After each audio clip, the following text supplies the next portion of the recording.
Hello ជំរាបសួរពុកម៉ែបងប្អូនទាំងអស់គ្នាដែលខ្ញុំសូមលើករឿងដែលពាក់ព័ន្ធនឹងមន្តអាគមដែល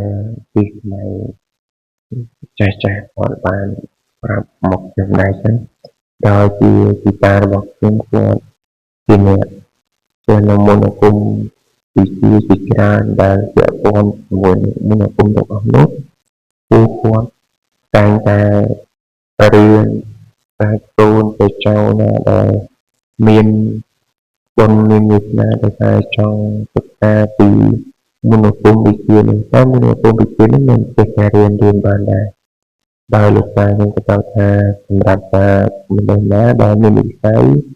ទៅឲ្យរៀនទៅគឺតែនឹងរៀនទៅខាងចិត្ត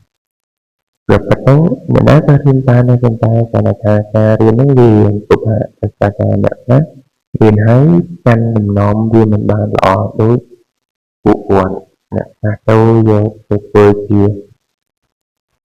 ឲ្យវាការទៅជាមុខទៅអ្នកខ្លះទៅរៀនទៅចេះចាំទៅធ្វើជារឿងប្រកអមាននៅចឹងហើយការរៀននឹងគុំវិជ្ជានេះគឺផ្ដោតទៅលើការឆន្ទៈរបស់មនុស្សម្នាក់ហើយរៀនហើយចេះបណ្ដោះបណ្ដៃនិងជួយដល់មនុស្សគ្រប់គ្នា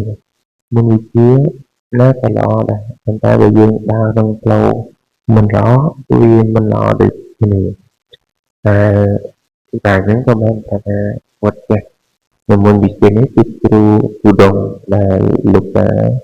គាត់បានប្រាប់ថាដោយសារតែគាត់បានពុះរៀននិងបានជួបលោកនៅក្នុង